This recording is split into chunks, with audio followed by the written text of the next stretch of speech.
Bismillahirrahmanirrahim. Assalamualaikum warahmatullahi wabarakatuh. Halo anak-anak, jumpa lagi dengan Bu Nova di pelajaran tematik kelas 3. Hari ini kita akan belajar tema 2, menyayangi tumbuhan dan hewan, subtema 4, menyayangi hewan.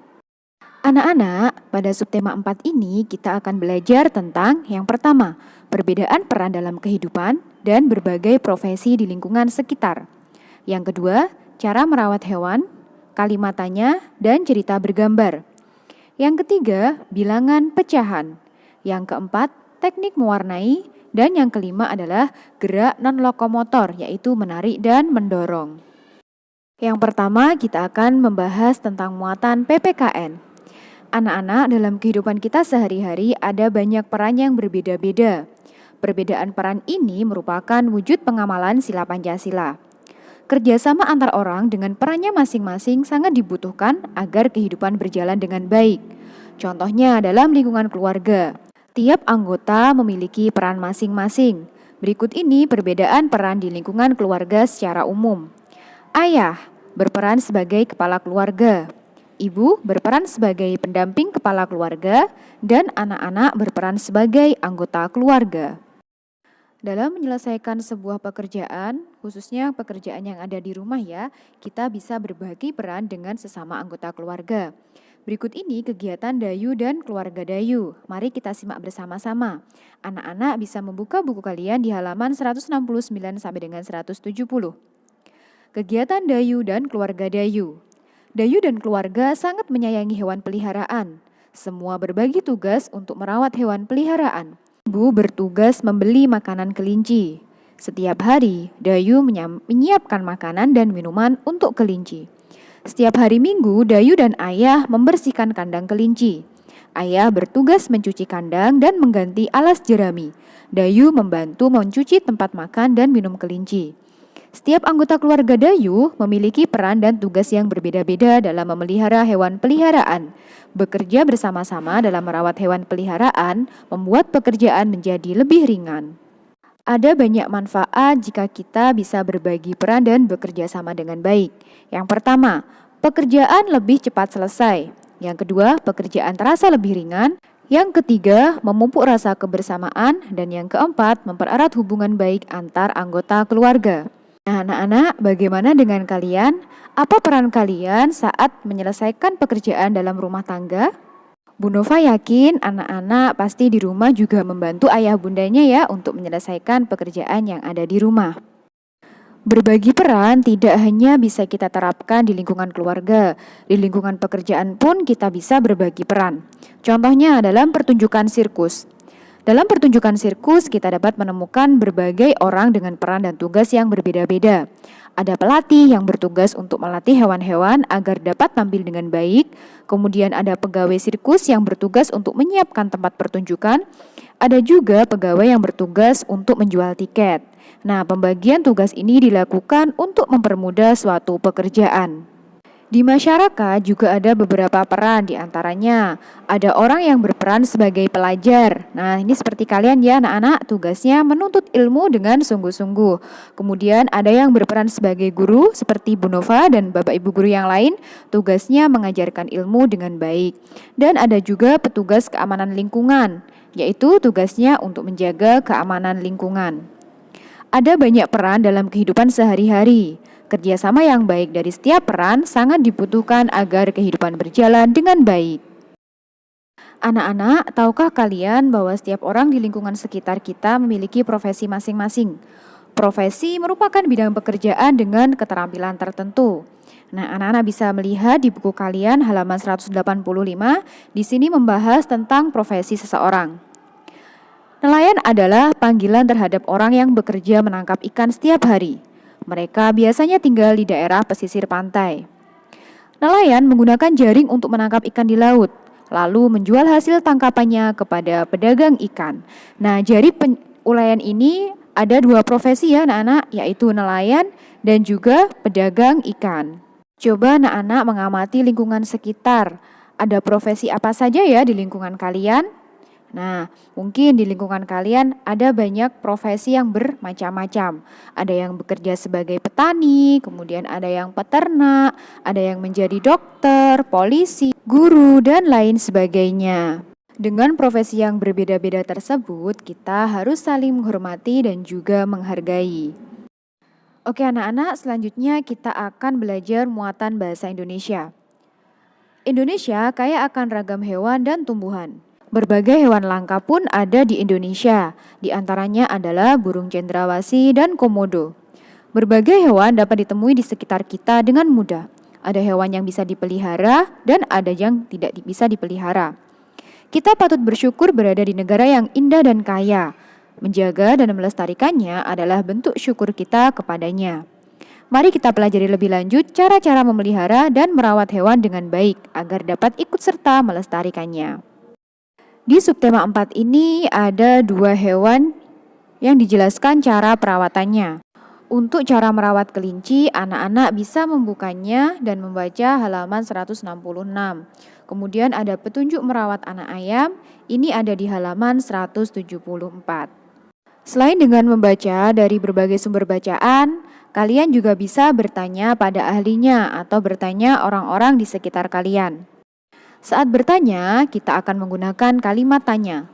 Kalimat tanya diawali dengan kata tanya dan diakhiri dengan tanda tanya. Pada pertemuan sebelumnya, anak-anak sudah mencoba membuat kalimat pertanyaan untuk persiapan wawancara. Nah, masih ingatkah kalian kata tanya apa saja yang bisa kita gunakan? Ya, ada apa, kemudian ada siapa, ada bagaimana, di mana, mengapa, dan kapan. Nah, berikut ini Bu Nova berikan contoh kalimat tanya. Nomor 1, apa bahan yang paling baik digunakan untuk membuat kandang kelinci? Nah, nomor 1 ini menggunakan kata tanya apa. Kemudian yang kedua, apa jenis alas yang harus ada pada kandang supaya mudah dibersihkan? Nah, ini juga menggunakan kata apa ya anak-anak. Yang ketiga, berapa kali sebaiknya kandang dibersihkan? Nah, ini menggunakan kata tanya berapa untuk menanyakan jumlah. Yang keempat, mengapa kita harus mencuci tangan setelah membersihkan kandang kelinci? Nah, yang keempat ini kata tanya yang digunakan adalah mengapa. Dan yang terakhir, bagaimanakah air yang digunakan untuk memandikan kelinci? Nah, ini kata tanya yang digunakan yaitu bagaimana. Ayo kita ingat lagi, saat menuliskan kalimat kita harus memperhatikan kata yang paling depan. Kata paling depan huruf pertamanya harus menggunakan huruf kapital atau huruf besar. Kemudian yang terakhir harus diberi tanda tanya. Baik anak-anak, berikutnya kita akan belajar tentang menulis cerita sesuai gambar. Nah, di sini ada gambar ya, 4 gambar berbeda. Sebelum menulisnya, kita harus memperhatikan urutan gambar, kira-kira urutannya bagaimana. Kemudian kita membuat kalimat sesuai dengan gambar tersebut.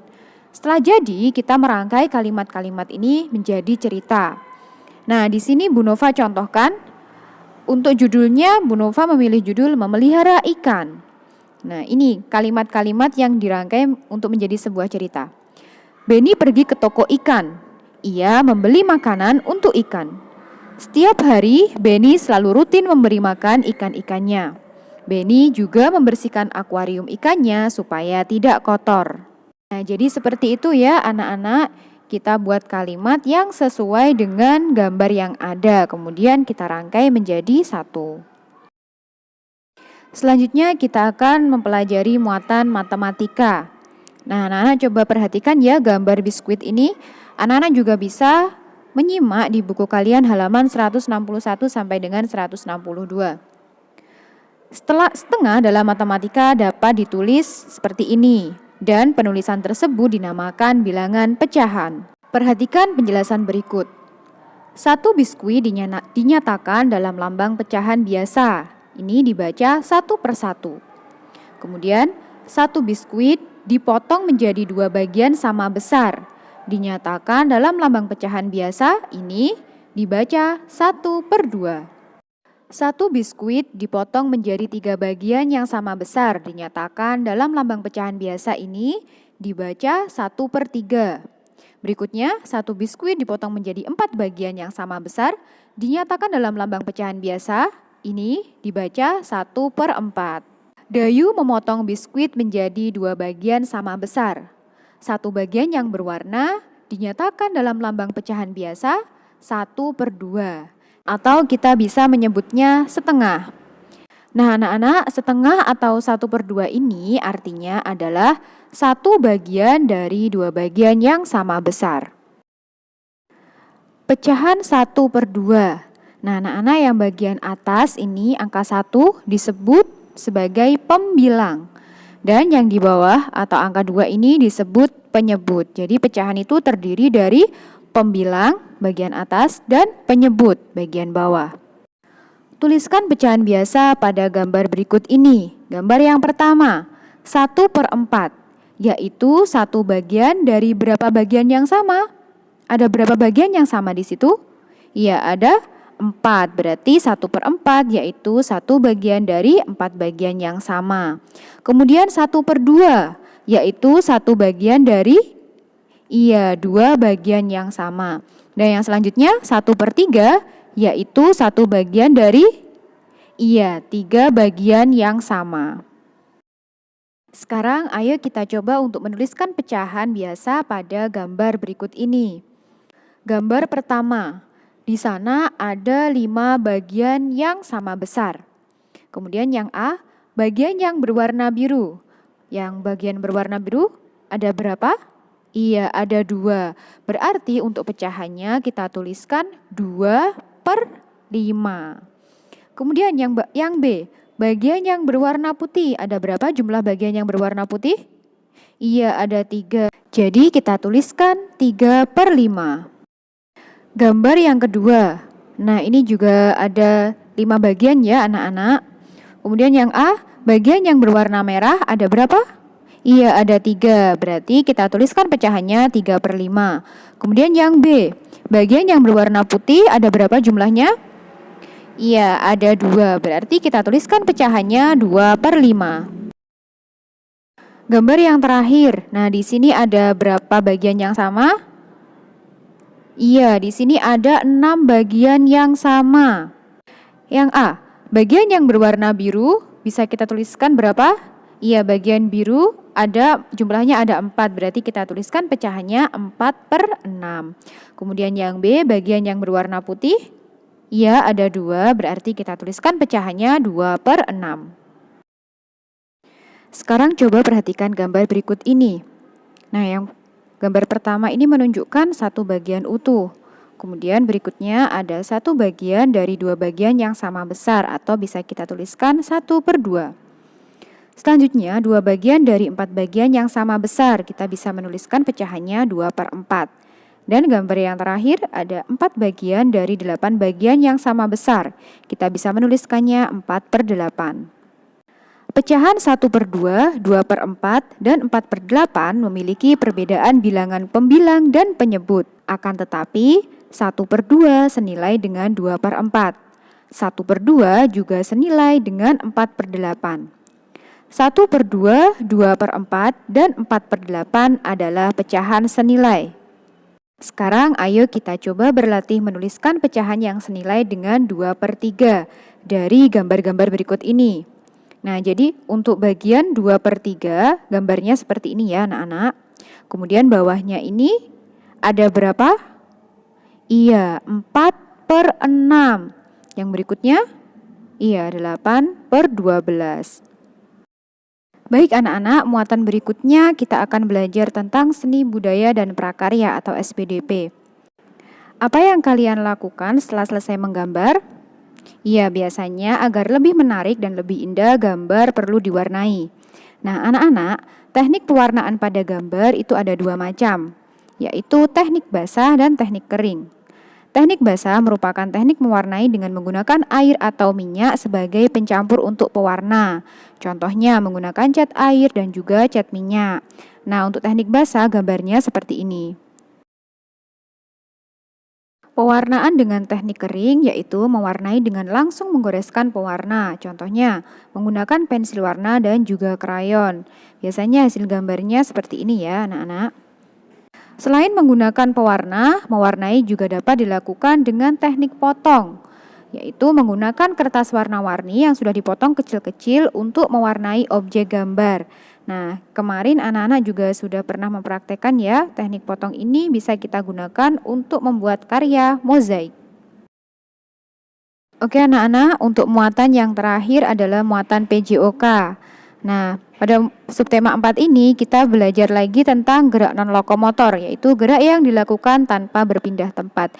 Jika sebelumnya kalian sudah belajar tentang gerak non-lokomotor, meliukkan badan atau memutar badan, nah sekarang ini kita bisa mencoba gerak mendorong dan menarik. Jadi ini bisa dilakukan berpasangan untuk melatih kekuatan kita. Nah, anak-anak, untuk tugas hari ini silahkan kalian mengerjakan halaman 180 sampai dengan 181. Ini materi tentang pecahan ya. Jika sudah, kalian bisa mengirimkan ke masing-masing guru kalian. Baik anak-anak, sekian untuk materi pembelajaran hari ini. Semoga apa yang kita pelajari bermanfaat. Dari Bu Nova, kurang lebihnya mohon maaf. Wassalamualaikum warahmatullahi wabarakatuh.